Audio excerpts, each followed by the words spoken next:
Assalamualaikum, this is Hadika Waleed. Hope you all are doing well. In this channel, I will upload all the videos related to education. As much as I have knowledge, I will try my best to share it with you. So in today's video, I will tell you about B.F. Skinner operant conditioning theory. So let's start. Okay जी, firstly तो मैं आप लोगों को operant conditioning theory के बारे में बताऊंगी कि ये है क्या. Operant conditioning is a method of learning that occurs through reward and punishment. अब आप लोगों को ये चीज़ समझ आ जानी चाहिए कि बेसिकली एक हमारा मेथड है लर्निंग का, जो कि हमें अकर होता है, जो कि हमें हासिल होता है रिवॉर्ड्स के जरिए और पनिशमेंट के जरिए हमारे बिहेवियर की बिना पे. ठीक है. Through operant conditioning an individual makes an association between a particular behaviour and a consequence. Operant conditioning के जरिए एक जो इंडिविजुअल होता है कोई भी टीम अप के जरिए अपना जो है पर्टिकुलर बिहेवियर की तरफ पहुंचता है, अपने नताइज की तरफ पहुंचता है. कि बेसिकली स्किनर का कहना था, इसका बिलीव किस चीज़ में था कि that the best way to understand behaviour is to look at the causes of an action. कहते हैं कि किसी भी बिहेवियर को आप लोगों ने देखना है ना, अंडरस्टैंड करना है ना, तो आप लोग उसके कॉजेज, उसके एक्शंस देख लें, उसके कॉन्सिक्वेंसेस देख लें, तो आपको उसके बिहेवियर के बारे में बहुत अच्छी अंडरस्टैंडिंग हो जाएगी. बेसिकली जो स्किनर का बिलीव था वो इस चीज़ पे था. तो he called this approach operant conditioning. उसने फिर इस कह लो के अप्रोच को, इस कंडीशनिंग को उसने जो है वो ऑपरेंट कंडीशनिंग का नाम दे दिया था. ओके जी, अब हम लोग स्किनर के बारे में बढ़ते हैं कि स्किनर था कौन. तो Skinner is regarded as a father of operant conditioning. इसको basically father of operant conditioning कहा जाता है. बट इसने थ्रोनडाइक के लॉ ऑफ इफेक्ट से इंस्पायर होकर बेसिकली ये थ्योरी जो थी वो डेवलप की थी. मीन इसको लॉ ऑफ इफेक्ट जो था थ्रोनडाइक का जो लॉ ऑफ इफेक्ट है वो मैं आगे आपको अपनी फर्दर वीडियोस में एक्सप्लेन इंशाल्लाह ज़रूर करूँगी. उसने बेसिकली पजल बॉक्स लिया था, तो उसने पजल बॉक्स पे एक्सपेरिमेंट किया था. तो स्किनर ने उसकी थ्योरी से इंस्पायर होके कह लो कि जी अपना स्किनर बॉक्स बनाया और उसने एनिमल्स पे एक्सपेरिमेंट किया था. ठीक हो गया. स्किनर ने इंट्रोड्यूस किया था जो टर्म थी लॉ इफेक्ट की, उसको उसने री इन्फोर्समेंट में उसने आगे पॉजिटिव री इन्फोर्समेंट, नेगेटिव री इन्फोर्समेंट, आगे से उसने री इन्फोर्समेंट के शेड्यूल्स, ठीक है, ये उसने सारे आगे से डिस्क्राइब किए थे.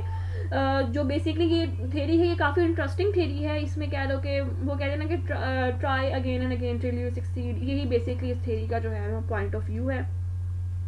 सो इस थ्योरी में दो री इन्फोर्समेंट होंगी, एक पॉजिटिव री इन्फोर्समेंट होगी और एक नेगेटिव री इन्फोर्समेंट होगी. पॉजिटिव री इन्फोर्समेंट का अवार्ड जो होगा वो आप लोगों को जो आप लोगों को इसका जो कॉन्सिक्वेंस होगा वो एज अवार्ड की सूरत में मिलेगा. और जो नेगेटिव री इन्फोर्समेंट का वो होगा वो आप लोगों को बार बार कह लो कि ट्राई अगेन करवाया जाएगा. देन अगर नहीं आप लोगों का वो काम में आप सक्सीड होते तो आप लोगों को फिर उसका जो नेगेटिव री इन्फोर्समेंट का कॉन्सिक्वेंस है वो एट दी एंड आप लोगों को पनिशमेंट की सूरत में मिलेगा. तो ये बेसिकली आल थ्योरी है. हम इस थ्योरी को आगे पढ़ते हैं. ओके जी, ऑपरेंट कंडीशनिंग है क्या. Skinner studied operant conditioning bye conducting experiment using animal which he placed in a Skinner box. वही बात आगे कि उसने एनिमल्स पे एक्सपेरिमेंट किया था और उसने कह लो कि स्किनर बॉक्स डेवलप किया था या उसने बनाया था जो कि बिल्कुल थ्रोनडाइक के पजल बॉक्स से सिमिलर था, उससे मिलता जुलता था. इसके थ्योरी को बेसिकली इंस्ट्रूमेंटल कंडीशनिंग भी कहा जाता है. ठीक है. जिसमें इसकी थ्योरी का बेसिकली मकसद क्या है कि ये एक प्रोसेस है जिसमें ह्यूमन हो जाएं या एनिमल्स हो जाएं, वो लर्न करते हैं कि उन्होंने किस तरह से रिवॉर्ड हासिल करने हैं और किस तरह उन्होंने पनिशमेंट से बचना है. बेसिकली ऑपरेंट कंडीशनिंग का मकसद ही यही है, इसी चीज़ को लर्न करना है कि how to obtain rewards and avoid punishment.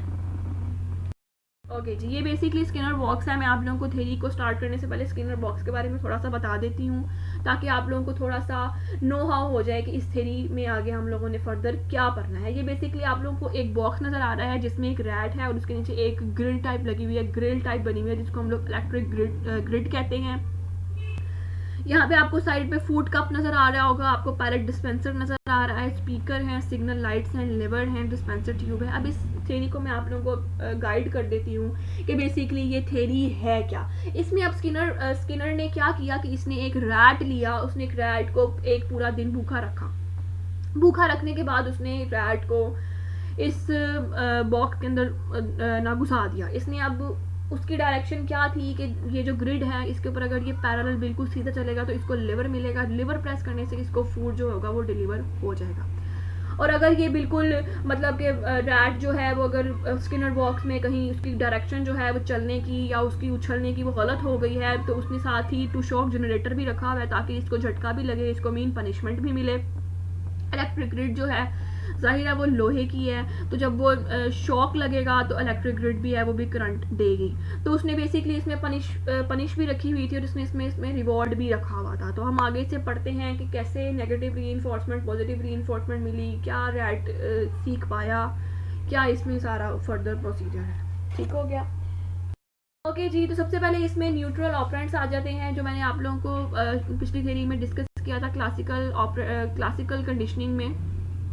ठीक है, उसमें पैवलव की वो थी बेसिकली थ्योरी, उसमें भी न्यूट्रल रिस्पॉन्सेज थे, शायद आप लोगों को याद हो। न्यूट्रल रिस्पॉन्सेज वो होते हैं कि उसका हमारे इन्वायरमेंट पे कोई असर नहीं पड़ता, हम लोग उसके सामने कोई भी एक्शन कर दें उसको फ़र्क नहीं पड़ेगा। है वो डॉग पे एक्सपेरिमेंट था तो उसके सामने बेल बजाई गई थी तो न्यूट्रल रिस्पॉन्स पे उसका कोई असर नहीं पड़ रहा था। तो इसी तरह यहाँ पे न्यूट्रल ऑपरेंट्स भी होते हैं कि responses from the environment that neither increase और डिक्रीज, मतलब कि उसका फ़र्क नहीं पड़ता वो इंक्रीज हो या डिक्रीज हो।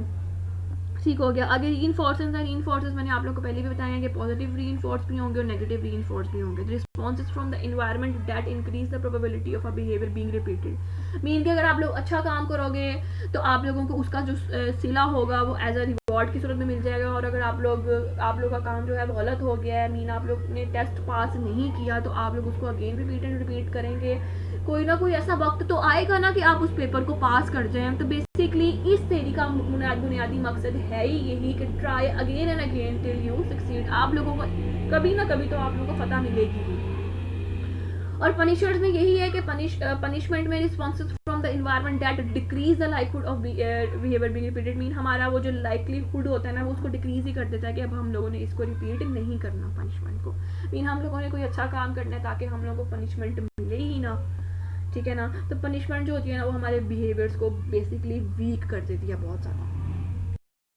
ओके, यहाँ पे पॉजिटिव रीइंफोर्समेंट है और नेगेटिव रीइंफोर्समेंट है। इसके बारे में हम लोग पढ़ते हैं कि presenting the subject with someone that is like Skinner. अब देखो मेरी बात सुनो, इसमें अब आप लोगों को मैं साथ साथ जो है वो बॉक्स के बारे में बताती जाऊंगी। आप लोगों ने बॉक्स के साथ भी लिंक रहना है और आप लोगों ने इस थ्योरी के साथ भी लिंक रहना है। पॉजिटिव रीइंफोर्समेंट में क्या हुआ, रैट जो स्किनर ने रैट को घुसा दिया स्किनर बॉक्स के अंदर, तो रैंडमली ही क्या हुआ कि जो रैट था वो अपनी बिल्कुल सीधी डायरेक्शन में चलता गया और वो पैलेट प्रेस हो गया और उससे जो थी वो लाइट चल गई। तो उसे जो है वो रैट को फूड जो था, स्किनर ने उसको रिवॉर्ड देना था ना कि इसने तो अच्छा काम किया, तो उसने फूड पैलेट जो है वो डिलीवर कर दिया, मीन उसको उसने खाना दे दिया। नेगेटिव रीइंफोर्समेंट में क्या हुआ कि in the sense of removing और अवॉइडिंग सम, उसने रास्ता जो था अपना बदल लिया। तो उससे क्या हुआ कि Skinner's rat learn to press the lever in order to switch off the electric current in the cage. फिर उससे क्या किया कि जो रैट था उसने ये चीज़ लर्न की कि अगर मैं सीधा चलूँगा तो ही मुझे फूड पैलेट मिलेगा, और अगर मैं कहीं और डायरेक्शन अपना लूँगा तो मुझे इलेक्ट्रिक करंट भी लग सकता है, मेरा जो स्किनर बॉक्स है उसकी लाइट ऑफ भी हो सकती है, साउंड भी आने लग जाता है। तो ये सब कुछ उसे पता लगने लग पड़ा। आगे पनिशमेंट में क्या हुआ कि इम्पोजिंग एन एवर्सिव और painful stimulus, Skinner rats were giving electric shock. अब उस क्या हुआ कि उसने अपना जो रास्ता था उसका बदल गया, वो उछलने लग पड़ा, या वो उसकी जो टेल थी पीछे वाली वो इलेक्ट्रिक ग्रिड के साथ टकरा गई। तो उससे क्या हुआ, उसे इलेक्ट्रिक शॉक लगे, मीन उसे करंट लगा।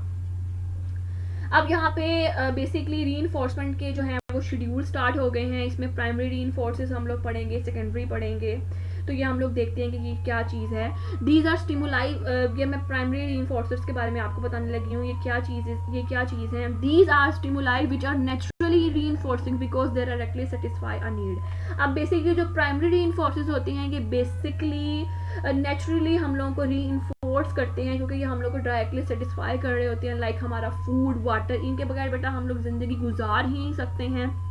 तो बेसिकली ये हमारे जो हैं ये नेचुरली हमारे रीइंफोर्सिंग कह लो के हैं। ठीक है, आगे सेकेंडरी रीइंफोर्सेस की मैं आप लोगों को बेस्ट एग्जांपल जो है वो मनी की दे देती हूँ। मैंने मेंशन भी की हुई है कि मनी जो है, मनी को बेसिकली हम लोग ना तो खा सकते हैं ना तो पी सकते हैं, लेकिन मनी एक ऐसा जरिया है जिसको हम लोग किसी को दे के, शॉपकीपर को दे के या किसी ग्रोसरी स्टोर वाले को दे के हम लोग अपनी पसंद की चीज़ ख़रीद सकते हैं और उसको खा भी सकते हैं और पी भी सकते हैं। मीन के मनी जो है बेसिकली एक सेकेंडरी रीइंफोर्स है, can be just as powerful motivator. These are the stimuli which are reinforcing through their association with the primary reinforces। Mean primary reinforces को पूरा करने के लिए जो सेकेंडरी reinforces को हम लोग यूज़ करते हैं, सेकेंडरी रीइंफोर्सेस को हम लोग यूटिलाइज करके ही अपनी प्राइमरी रीइंफोर्सेस को पूरा करते हैं। बेसिकली इसका मकसद ये है, मीन मनी को यूटिलाइज करके ही हम लोग फूड, ड्रिंक, शॉपिंग, कपड़ा, जो भी हम लोगों ने अपनी ज़िंदगी को गुजारने के लिए चीज़ें खरीदनी होती हैं हम लोग खरीदते हैं। तो यहाँ से ये चीज़ साबित होती है कि सेकेंडरी रीइंफोर्स जो है can be just as powerful a motivator as a primary reinforcer. Okay, आगे है शेपिंग। शेपिंग में क्या आता है, ये भी बेसिकली शेड्यूल ऑफ रीइंफोर्समेंट में शामिल होता है। शेपिंग क्या है कि in shaping the form of an existing response is gradually change. अच्छा, इसमें यही बात आ गई है कि शेपिंग में क्या होता है बेसिकली कि हम लोग अपने बिहेवियर को ना फर्दर ग्रेजुअली चेंज करते जाते हैं। अपने कह लो कि टारगेट को अपने टारगेट को फुलफिल करने के लिए हम लोग क्या करते हैं कि हम लोग जो है अपने बिहेवियर हमारा चेंज होता जाता है। अब आप लोग इसकी बेस्ट एग्जांपल अपनी लाइफ में ले लें। अब आप लोगों ने कहा है कि आप लोग पहले मैट्रिक में हैं और आप लोग कहते हैं कि भाई मैंने तो मैट्रिक के मार्क्स बहुत ज़्यादा अच्छे लेने हैं, मैंने दिन रात मेहनत करनी है। अच्छा, एटलीस्ट आप लोग मैट्रिक आप लोग का क्लियर हो जाता है, आपके बहुत अच्छे मार्क्स आ जाते हैं। फिर अब आप लोग आगे इंटर की तरफ बढ़ जाते हैं कि मैंने तो अब इंटर में बहुत ज़्यादा मेहनत करनी है। मीन आप लोगों का जो बिहेवियर है वो आप लोगों के वक्त के साथ साथ, आप लोगों के ड्रीम्स के साथ साथ, आप लोगों के गोल्स के साथ साथ चेंज होता जाता है और आप लोग उसको चेंज करते जाते हैं। तो बेसिकली ये भी चीज़ जो है शेपिंग बिहेवियर, ये भी आप लोगों के रीइंफोर्समेंट में ही शामिल है, आपके रीइंफोर्समेंट की शेड्यूल में ही शामिल है। ठीक हो गया। आगे है कॉन्टिन्यूस रीइंफोर्समेंट। कॉन्टिन्यूस रीइंफोर्समेंट में क्या होता है कि in continuous reinforcement the desire behaviour is reinforce every single time it occurs. इसमें जो हमारा डिजायर बिहेवियर होता है वो उसको एवरी सिंगल टाइम में हम लोग जो है उसको रीइंफोर्स किया जाता है कि हम लोग इसको हासिल करें, हम लोग इसको अकर करें। और पार्शियल रीइंफोर्समेंट में क्या होता है कि in partial reinforcement the response is reinforce only part of the time में किसी भी एक वक्त में बेसिकली उसको रीइंफोर्स किया जाता है। पार्शियल, ये कॉन्टिन्यूस रीइंफोर्समेंट और पार्शियल रीइंफोर्समेंट ये भी बेसिकली आपके शेड्यूल ऑफ रीइंफोर्समेंट का हिस्सा है। आगे है फिक्स्ड रेशियो शेड्यूल। इसमें आप लोग वेरिएबल रेशियो शेड्यूल के बारे में भी पढ़ेंगे, फिर आप लोग आगे से पढ़ेंगे फिक्स इंटरवल शेड्यूल के बारे में और उसके बाद आप लोग पढ़ेंगे वेरिएबल इंटरवल शेड्यूल के बारे में। ठीक है, ये मैं आप लोगों को साथ साथ इसकी एक एक एग्जांपल देती जाऊंगी जो कि यहाँ पर तो मेंशन नहीं है, बट मैं आप लोगों की आसानी के लिए मैं आप लोगों को समझा दूंगी। तो फिक्स्ड रेशियो शेड्यूल में क्या होता है कि in which are response is reinforce only after a specified number of responses, जिसमें जो रिस्पॉन्स को रीइंफोर्स्ड किया जाता है स्पेसिफाइड नंबर ऑफ रिस्पॉन्सेज के लिए। ठीक है ना। बेसिकली हम लोगों ने क्लासिकल कंडीशनिंग पढ़ी थी पावलोव की, उसमें बेसिकली सबसे पहले हम लोग को स्टिमुलाई प्रोवाइड किया जाता था, देन ही हम लोग कोई रिस्पॉन्स शो करते थे। लेकिन जो इसकी थ्योरी है इसमें हम लोगों को रिस्पॉन्स मिल जाता है, फिर हम लोगों ने उस रिस्पॉन्स को आगे से रीइंफोर्स करना होता है। इसकी थ्योरी में बेसिकली ये चीज़ है। ठीक हो गया।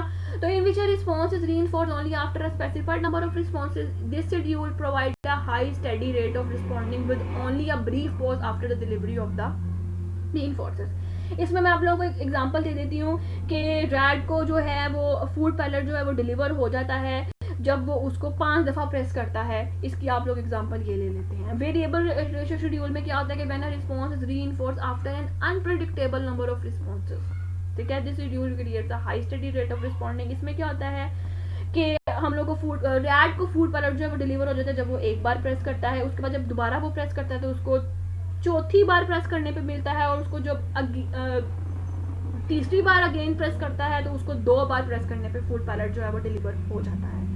तो ये बेसिकली उसने एग्जांपल दी हुई है, स्किनर ने ही इसको कह लो कि वेरिएबल रेशियो शेड्यूल को समझाने के लिए, फिक्स्ड रेशियो शेड्यूल को समझाने के लिए। तो मैं आप लोगों को सिंपल यही चीज़ आप लोगों को मैं बता देती हूँ कि फिक्स्ड रेशियो शेड्यूल को अगर आप लोगों ने याद रखना है तो आप लोगों को ये चीज़ याद रखनी पड़ेगी कि ये रीइंफोर्स होता है only after a specified number of responses. ठीक हो गया।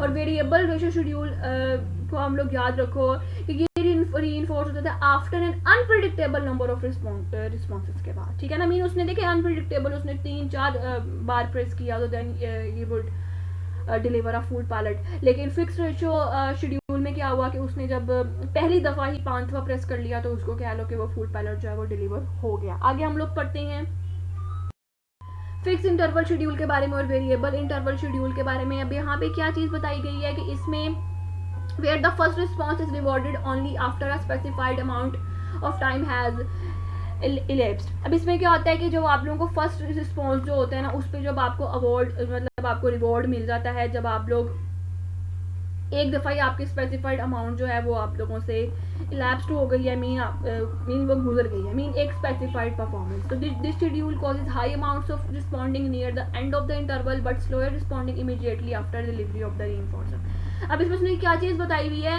कहते हैं कि इस शेड्यूल ये कॉज करती है high amounts of responding near the end of the interval. High cause of responding हमें तब मिलेगी जब हम लोगों का ये इंटरवल होगा वो एट द एंड चल रहा होगा। बट स्लोअर में क्या होगा कि responding immediately after delivery of the reinforces, जब डिलीवरी हो जाएगी रीइंफोर्सेस की तब हम लोगों को स्लोअर में इसका रिस्पॉन्ड मिलेगा। तो इसकी जो एग्जांपल है वो मैं आप लोगों को बता देती हूँ कि इसमें रैट को रीइंफोर्स किया जाता है कि विदा लैब पैलेट के साथ कि वो पहली बार प्रेस करे उसको the first bar press after 30 second, mean के पहली बार को 30 सेकेंड बाद वो प्रेस करे। ठीक हो गया। और वेरिएबल इंटरवल शेड्यूल में रैट को रीइंफोर्स किया जाता है कि एक बार उसको मिलेगी जब 1 मिनट बाद जब प्रेस करेगा, 2 बार में 2 मिनट बाद प्रेस करेगा, 3 बार में 3 मिनट बाद, और एज सून एज ये चलता जाता है जितनी बार वो प्रेस करी जाएगा और उसको कह लो कि वो लैब पैलेट वो उसको इस चीज़ में उसको इस चीज़ पे रीइंफोर्स किया जाता है। तो ये बेसिकली आज की थ्योरी थी जो कि इतनी मुश्किल नहीं है। आप लोगों को इसमें इसकी बेसिकली रीइंफोर्समेंट की टाइप्स, इसके रीइंफोर्समेंट के शेड्यूल, और आप लोगों को ये चीज़ पता होनी चाहिए कि क्लासिकल कंडीशनिंग में और बेसिकली ऑपरेंट कंडीशनिंग में मेन डिफरेंस क्या है। तो वो चीज़ मैंने आप लोगों को बताई है कि क्लासिकल कंडीशनिंग में जो कि इवान पावलोव ने हमें थ्योरी जो थी वो डेवलप की थी, उसमें उसने क्या चीज़ बताई थी कि सबसे पहले इसमें स्टिमुलाई दिया जाता है और फिर रिस्पॉन्स शो होता है। लेकिन इसमें जो है ऑपरेंट कंडीशनिंग में हम लोग रिस्पॉन्स जो है वो पहले से ही प्रोवाइड कर देते हैं और फिर वो जो रिस्पॉन्स होता है वो हमें रीइंफोर्समेंट की सूरत में कह लो कि प्रोवाइड होता है। तो वो रीइंफोर्समेंट हमें पॉजिटिव रीइंफोर्समेंट की सूरत में भी, नेगेटिव रीइंफोर्समेंट की सूरत में भी और एट द एंड पनिशमेंट की सूरत में भी जो है वो हमें पता लगता है। तो ये थी आज की थ्योरी। होप सो आप लोगों को समझ आई होगी और अपना बहुत ज़्यादा ख्याल रखिएगा। अल्लाह हाफिज़। Thank you so much.